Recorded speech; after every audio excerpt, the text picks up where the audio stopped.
Shabbat Shalom, my friend. This is Rabbi Yitzchok Tiechtel from Chabad of Nashville, here to share with you my thought for the week. This past week, I was having a conversation with a friend about the topic of memory. Should we remember challenging moments of our life, or should we let go and move on? You see, memory is a terrible thing to lose, a fact that becomes painfully clear when you reach middle age. But forgetting can have its uses as well. For one thing, it keeps the mind from being cluttered with irrelevant information. Yet, memory loss can at times be therapeutic, such as when we overlook past hurts and agree to forgive and forget. For survivors of trauma, the ability to let go of frightful memories is essential to the healing process. One of the most traumatic events in early Jewish history was something we read about in the Torah last week, the ambush of Amalek on the newly liberated people when they were fresh out of Egypt. You see, Amalek was the first nation that dared to attack the Jews after God miraculously redeemed them in their vulnerable state. This attack was particularly devastating. We read in the Torah last Shabbat about a special mitzvah to remember to forget what Amalek did to us. It says, you shall remember what Amalek did to you when you left Egypt as a nation. We should obliterate the remembrance of Amalek from beneath the heavens. Don't forget. You see, this mitzvah is one of the 6 remembrances that we record in the Torah and are commanded to recite and remember every day. These 6 remembrances that we remember every day, one of them include the Exodus of Egypt. Another one is the giving of the Torah at Mount Sinai. And another one is to remember the day of Shabbat. One may wonder, how could remembering an attack by Amalek fit in together with a group of remembering to sanctify the holy day of Shabbat and the Exodus of Egypt? The Medrash writes that after we were given the commandment to remember what Amalek did to us, the Jewish people said to Moses, how could it be? In one scripture it says, remember the Shabbat day. Keep it holy. Another scripture, it says, remember what Amalek did to you. How can both of these texts be fulfilled? The Jewish people were asking as follows, how could we keep such opposite thoughts in mind at the same time? To sanctify the Shabbat, what does it do? It helps us implant in our heart an awareness that God is the creator and existence of everything.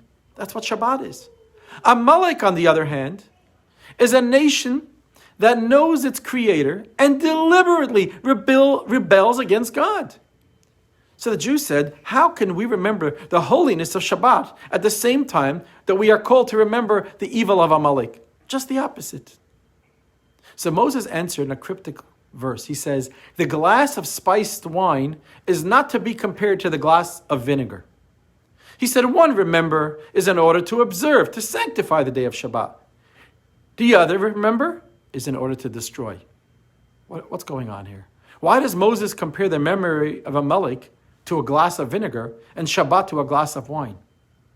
You ever think about it? Vinegar on its own is excessively sour. Nobody drinks a cup of vinegar. But then when you take the vinegar and you mix it with other foods, it adds flavor. It even has health benefits. And even more, since vinegar comes from wine, it actually has some of the properties of wine itself. So what does this mean in a spiritual message for you and I? It means that in spiritual terms, is that even an experience as sour as our encounter with Amalek has a source in holiness. In fact, the very existence of an entity that knows its creator, like Amalek, and he intentionally rebelled against him, it's a testimony of God's omnipotence. For God created the world with conflicting powers to give us the opportunity to vanquish and destroy evil, and to take that evil and channel it into good energy. And that's why Moses compared the Shabbat and Amalek to a glass. Because what is a glass? A glass is a vessel. And they are both vessels containing godly energy. However, the vessel of Shabbat, the glass of spiced wine, it required no special preparation. You can drink it, you can make a l'chaim. It's ready as is. Yet the cup of Amalek, on the other hand, it's not a suitable container for godliness until it goes through some refinement. Its tendencies to rebel. It must be tempered and it must be channeled appropriately. And then this too is a vessel for godliness, with life-sustaining powers of its own.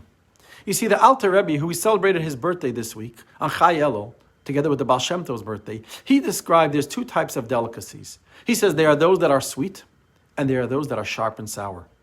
But when properly prepared, even those can be tasty condiments. It is written in Proverbs by King Solomon that God made everything for his praise, and even the wicked man for the day of evil. King Solomon writes, when the evil man repents, for his evil returns to God, and that energy that he put into wickedness becomes converted into holiness. That means the darkness of his past deeds becomes a greater light. And this is how you and I can remember Shabbat and Amalek in the very same breath. Because on the one hand, celebrating Shabbat is a time to disconnect from worldliness for a short while. Pure holiness. We might think that it would be best to let the memory of Amalek fade into the background for the time being, not to think about it. Before, we want to enjoy our sweet wine with no taint of vinegar. Yet the power of Amalek, the power of evil is so great that it can disturb the tranquility of Shabbat. So even in Shabbat, we must be vigilant and protect ourselves against it. That's what someone might say. Yet on the other hand, there are times when we are not in a Shabbat mindset. Perhaps we are in a state when we are completely absorbed in Amalek, in aspects of life that there's pain, there's turmoil, there's trauma. We need no memory of Amalek because it's there all around us. What do you do in that situation? In that situation, holding on to the memory of Shabbat will help us rise above those circumstances. And it will even help us recognize that this period of challenge, this period of evil that we're going through is only temporary. This too also is a source in holiness. Life may have dealt us a glass of vinegar, but we can draw strength from it and turn that glass of vinegar into a life-sustaining brew.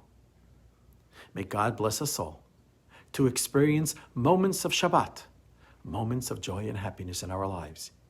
Yet, when there's a moment of challenge, a vinegar moment, take your inner strength and turn that into a most tasteful cup of wine. L'chaim and Shabbat Shalom.